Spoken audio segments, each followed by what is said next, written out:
Tipos de comunidades. Bien, jóvenes, ¿alguna vez se han detenido a observar realmente lo que sucede a su alrededor cuando salen al patio, cuando caminan por la colonia o cuando visitan algún lugar natural? Tal vez han notado que hay árboles donde se posan pájaros, insectos que vuelan entre las flores, hormigas que caminan en fila por el suelo.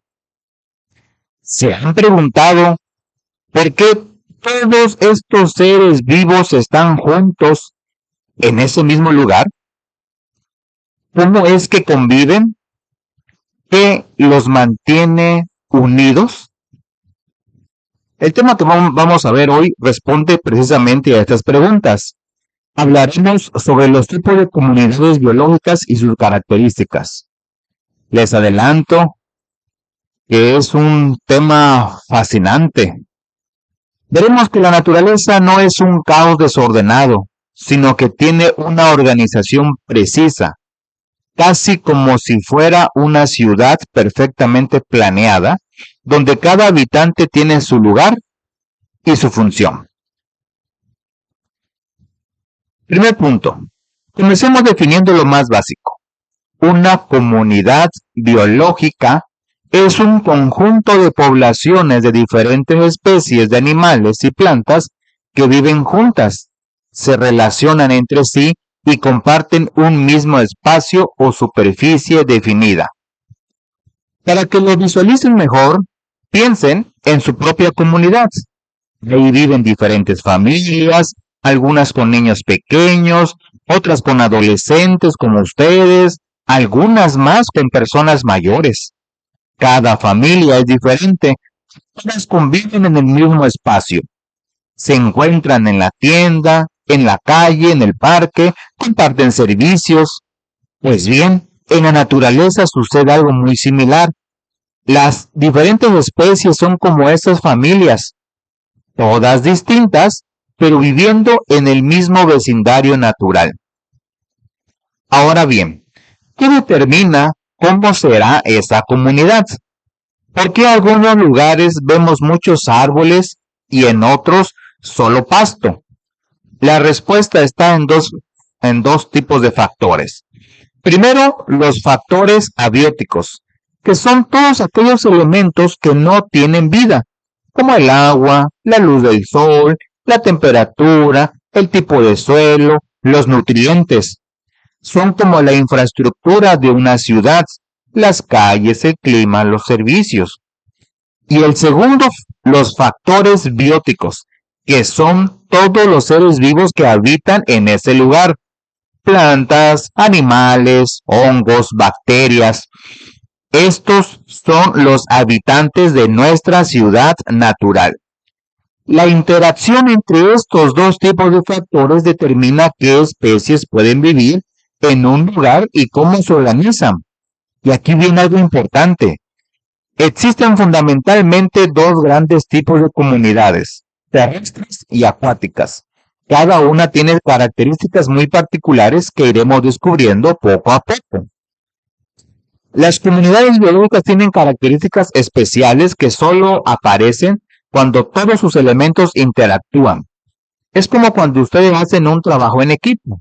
El resultado final es diferente y muchas veces mejor de lo que cada uno podría lograr individualmente. A estas características las llamamos propiedades emergentes. Déjenme explicarles las más importantes. Riqueza de especies. La riqueza de especies es simplemente el número de especies diferentes que encontramos en una comunidad. Es como contar cuántos tipos distintos de vecinos hay en un vecindario. Y aquí les va un dato que seguramente los sorprenderá. ¿Saben ustedes dónde se encuentra la mayor riqueza de especies en todo el planeta? En las zonas tropicales, aquellas que están cerca del Ecuador. Por ejemplo, La selva amazónica tiene miles y miles de especies diferentes conviviendo en un mismo lugar. En cambio, mientras más nos acercamos a los polos norte y sur, menos especies encontramos. ¿Por qué creen que sucede esto? Piensen en el clima. Cerca del Ecuador hace calor todo el año y hay mucha humedad, condiciones perfectas para que prospere la vida. En los polos, el frío extremo hace que solo las especies más resistentes puedan sobrevivir. Composición. La composición es el conjunto específico de especies que forman una comunidad. No solo nos dice cuántas especies hay, sino exactamente cuáles son.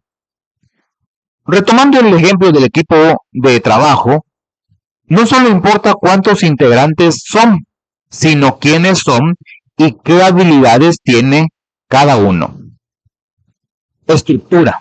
La estructura nos dice cómo está organizada una comunidad, cómo están distribuidos los organismos en el espacio.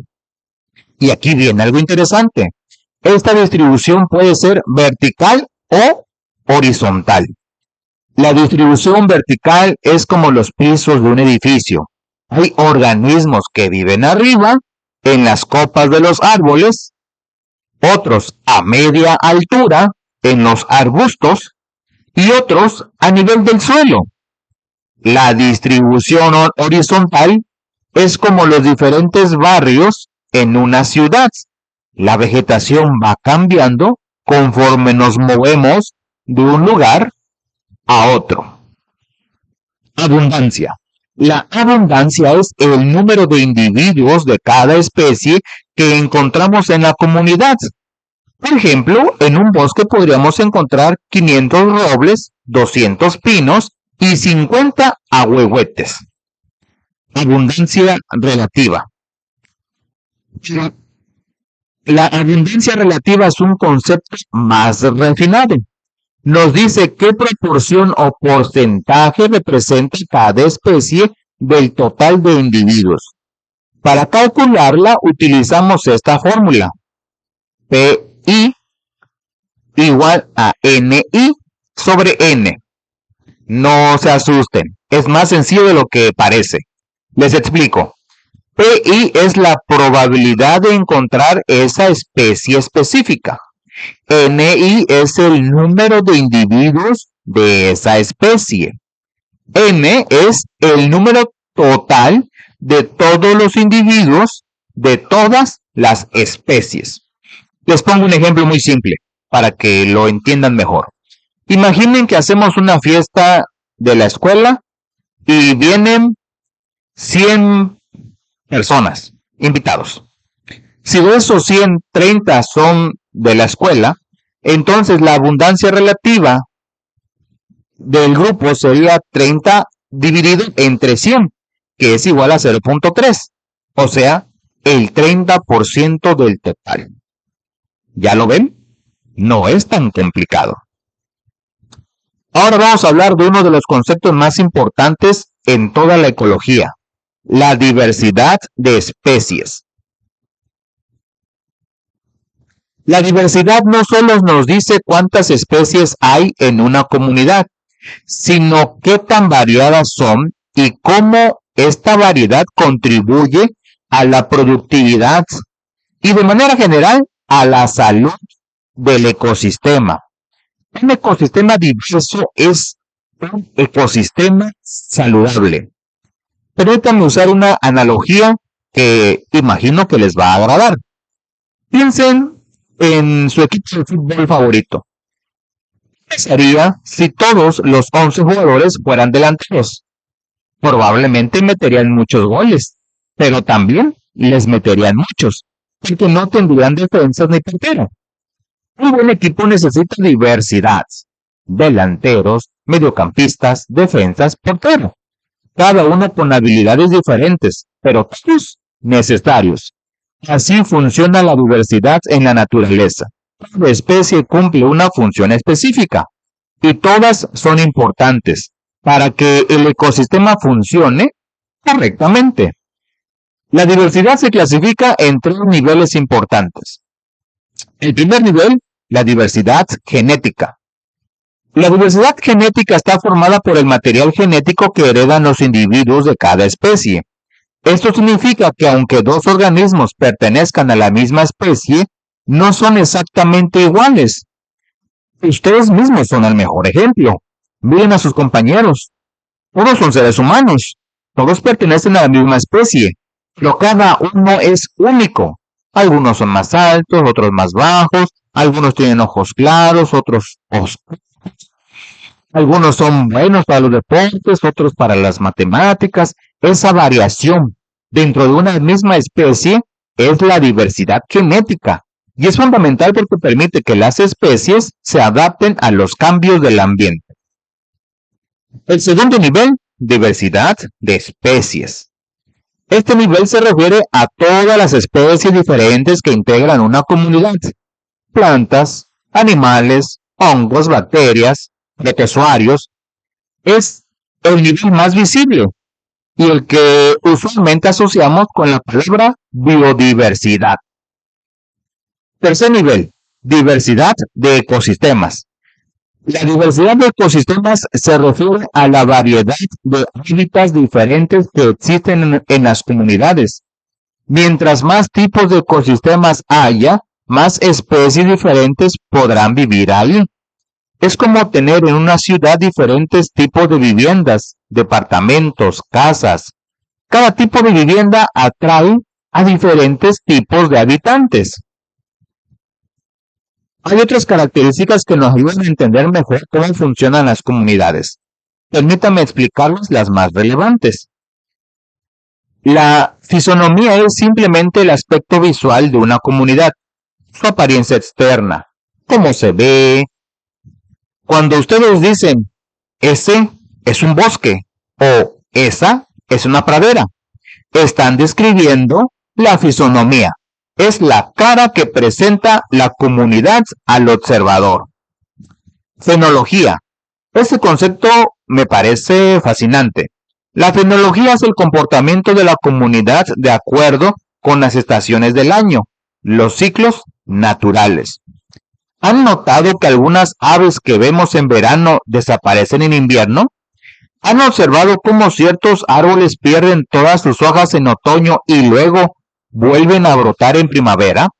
¿Han visto que las flores de bugambilia o jacaranda aparecen solo en ciertas épocas del año?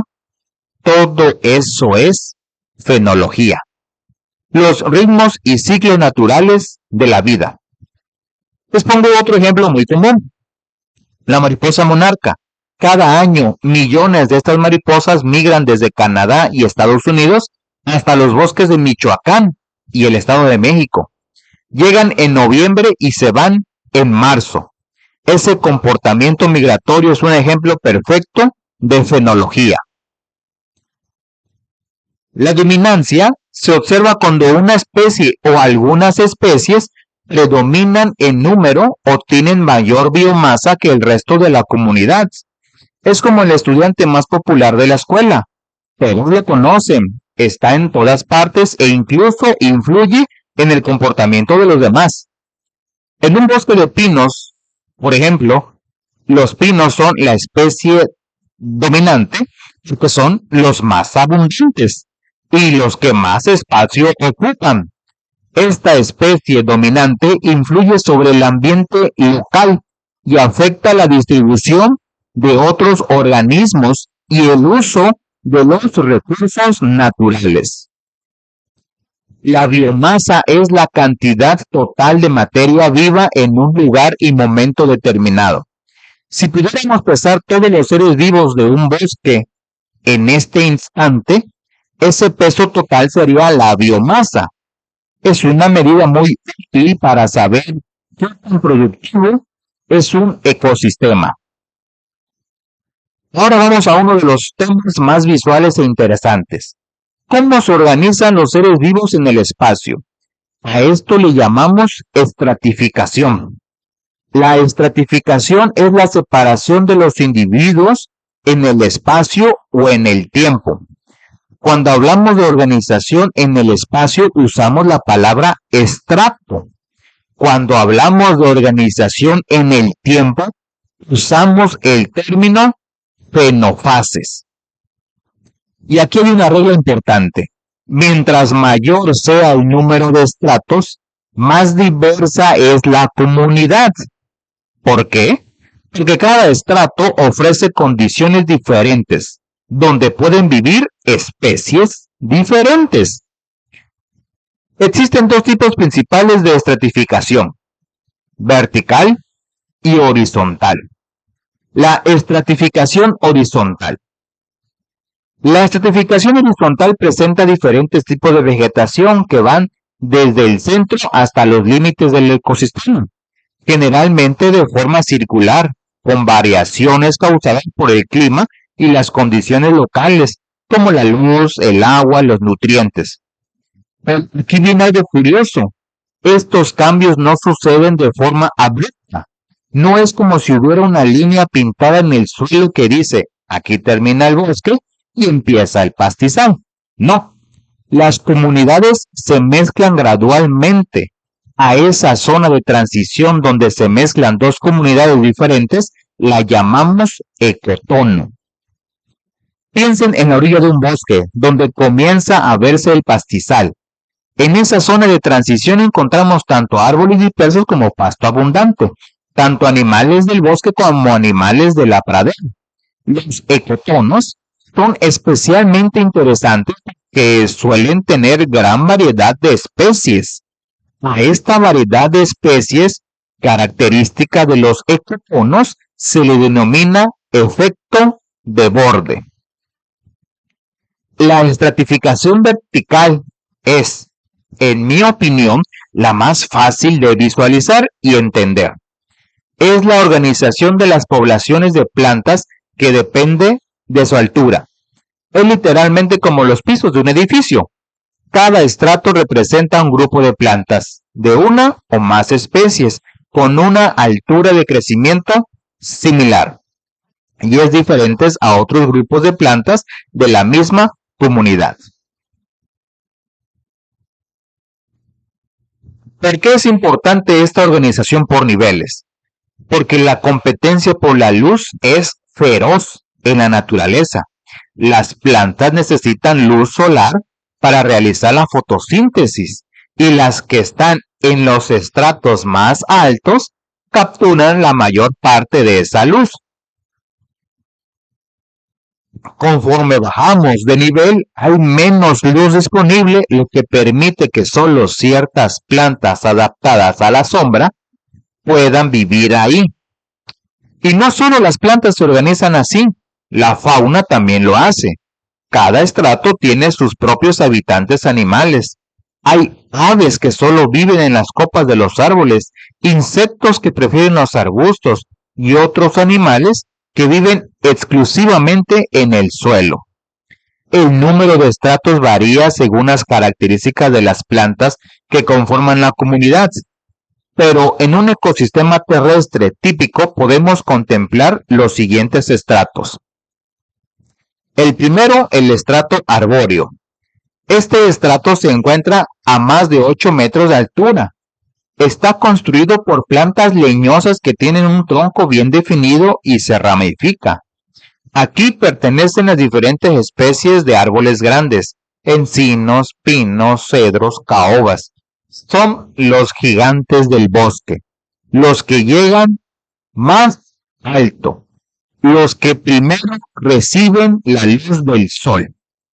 El segundo, el estrato arbustivo, va de 1 a 8 metros. Está constituido por plantas leñosas o árboles jóvenes que no presentan un tronco definido, sino que se ramifican desde la base de la planta. Aquí se localizan diversas especies de arbustos como el acebo, el viburnum, el cornejo, el peral silvestre. El tercero, el estrato herbáceo, mide de 5 a 8 centímetros. Está construido por plantas de tallo verde, delgado y flexible. Aquí se encuentran diferentes especies de plantas herbáceas, pastos, plantas con flores, helechos. Es el jardín del bosque. Cuarto, el estrato mucinal. Va de 0 a 5 centímetros. Está constituido por plantas no vasculares que crecen a nivel del suelo. Ejemplos claros son el pasto muy bajo, los líquenes y los briófitos, que son los musgos y las hepáticas. Es como la alfombra del bosque. Quinto, el estrato subterráneo o hipogeo. Es el suelo del bosque donde viven las raíces de las plantas y una enorme cantidad de organismos que no vemos, pero que son fundamentales. Lombrices, insectos, hongos, bacterias. Es el estrato oculto, pero vital. Sexto, estrato epifítico. Este es especial. Son vegetales que viven sobre otros vegetales, sin ser parásitos. Las orquídeas y los musgos que crecen sobre las ramas de los árboles son ejemplos perfectos. No le roban nutrientes al árbol que los sostiene. Simplemente lo usan como soporte para acercarse a la luz. También se menciona que cada estrato está integrado por distintas formas de vida, las cuales podemos agrupar en estrato superior, estrato medio y estrato inferior. El estrato superior tiene árboles ampliamente espaciosos, el estrato medio tiene copas diversas y el estrato inferior tiene arbustos, árboles jóvenes, insectos y hierbas altas, además de las raíces. Además de organizarse en el espacio, las comunidades también se organizan en el tiempo. Los seres vivos siguen ciclos y ritmos naturales. Esto se relaciona con la periodicidad de los cambios de forma cíclica que ocurren en las funciones de los organismos de la comunidad. Existen principalmente 3 tipos de ritmos.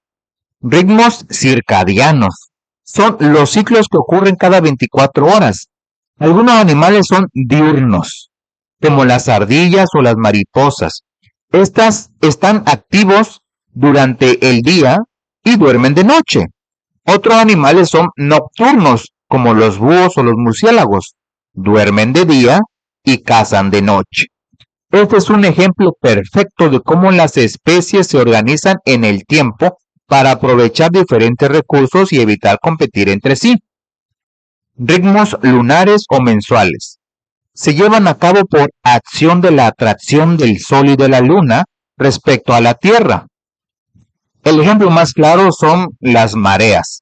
El océano sube y baja siguiendo el ciclo lunar. Muchas especies marinas como ciertas tortugas y cangrejos sincronizan su reproducción con las fases de la luna. Ritmos estacionales. Son los cambios que se presentan en cada estación del año. Hay muchísimos ejemplos.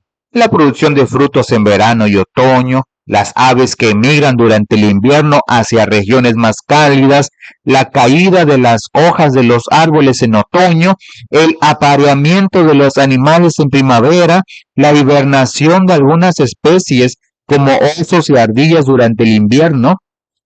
Estos ritmos estacionales son especialmente notorios en lugares con estaciones bien marcadas, aunque también los podemos observar aquí en México, con la época de lluvias y la época de secas.